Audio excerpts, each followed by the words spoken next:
Okay, Admiral Nips, it's your turn. What topic are you bringing to the table tonight, sir?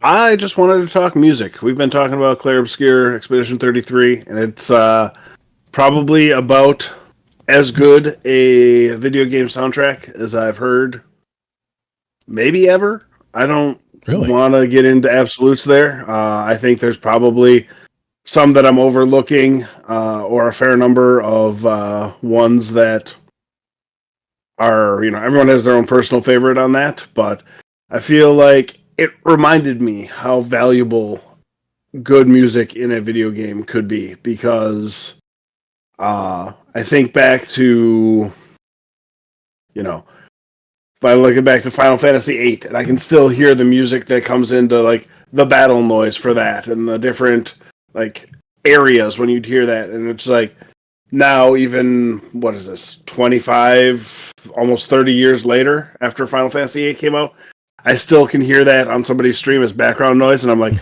that's Final Fantasy VIII. And I feel like 20 years from now, that'll be Clair Obscura as well. And even tonight, I was wandering around a new area that I haven't been before, and a new song was playing that I hadn't heard before.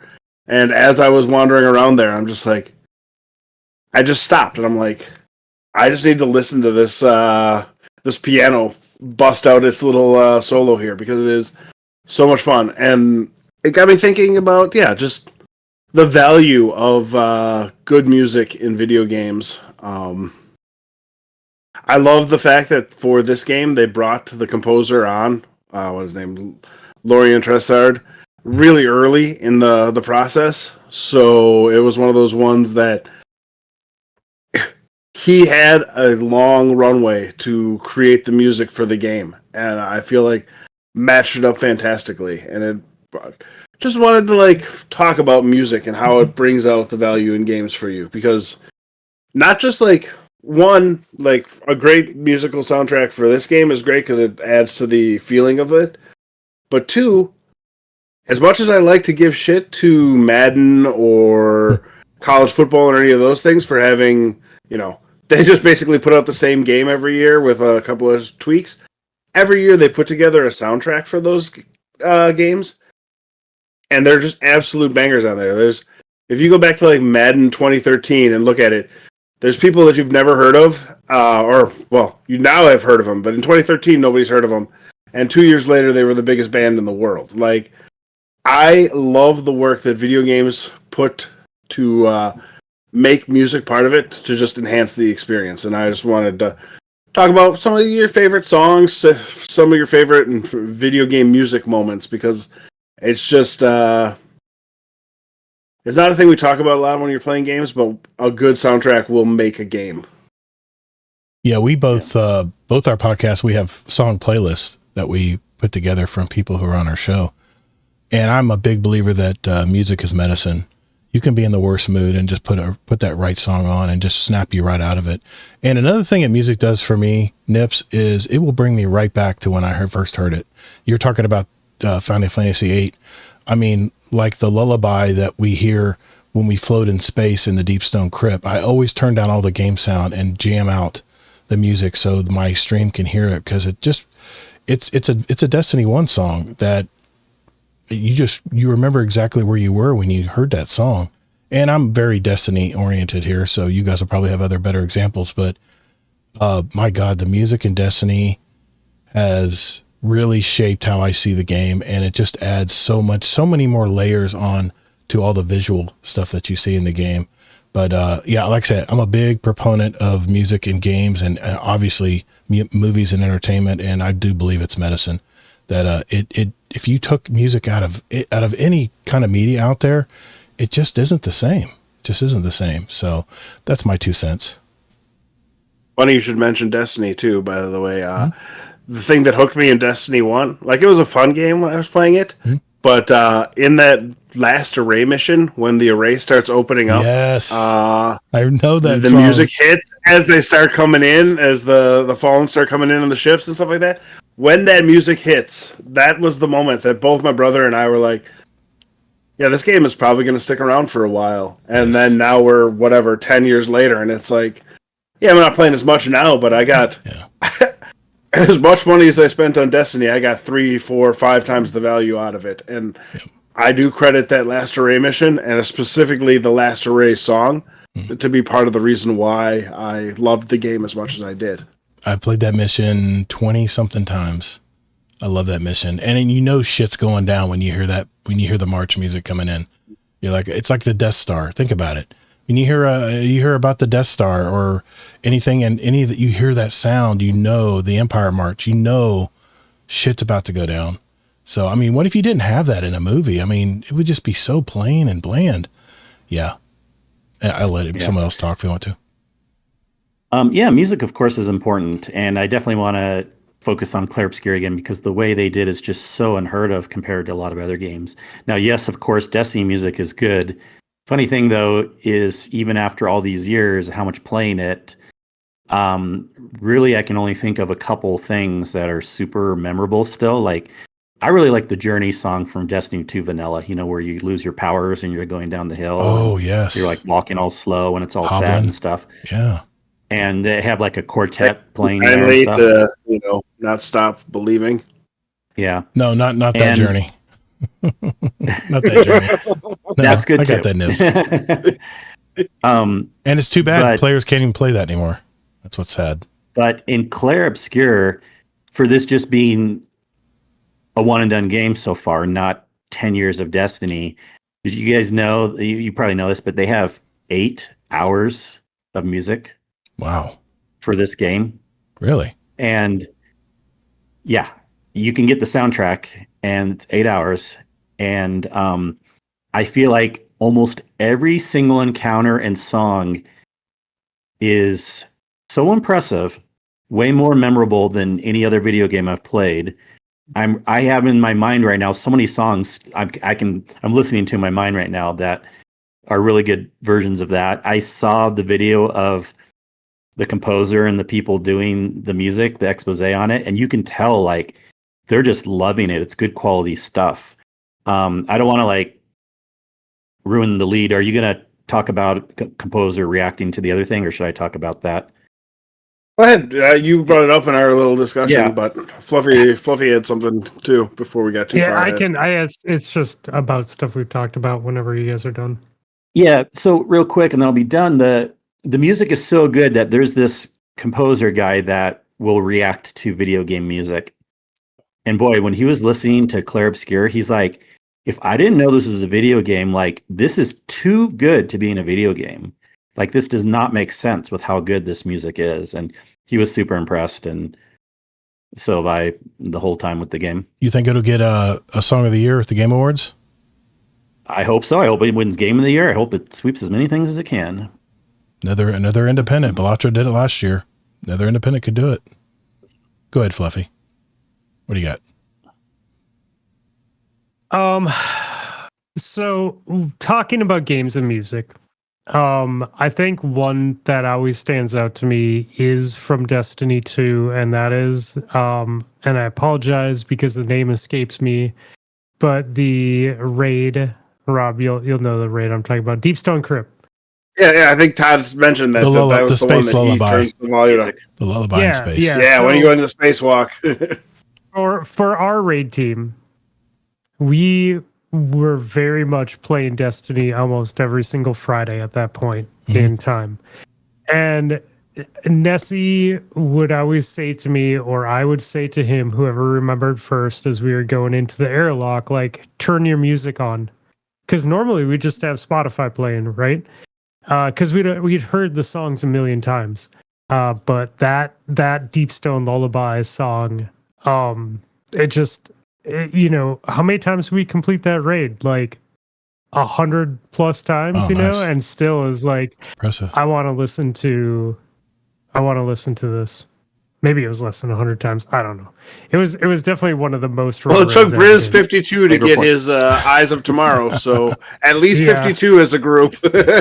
My Lord. Yeah. Okay, so maybe I'm not off. Anyways, no, you're not. that song's amazing, but I think people who it's funny because This has definitely become the Claire Obscura podcast. Sounds like it. And it's exactly the guest that we are having on this coming week to talk about video games. Nice. But music wise, it is so good. Like it is so beautiful, and there's so much of it, and the boss fights are all different, and it is just very much in the same way that those of us who've played Destiny or spent time in raids really appreciate the music in that game. Like I think it's, you know, in its own way, it's very much like that, you know, and just wonderful. So yeah, it's important. It makes a difference. When it's great, you notice it. Yeah. I want to mention Frostbite in the what's up, Frost? In the chat said, remember Oryx theme on Regicide? Remember the door lights up with fire and you hear that at Oryx theme right before it opens? I played that mission a million times too. Definitely remember. I can hear it in my head. Like when that light starts coming through that door. Oh, it's wow. That's just pure art. And I'm sorry, I'm trying to put a little Destiny in here. I know you guys are the Claire Obscura podcast here. I was just trying to interject some Destiny stuff too, but yeah, I mean, no, dude, it's a great topic because,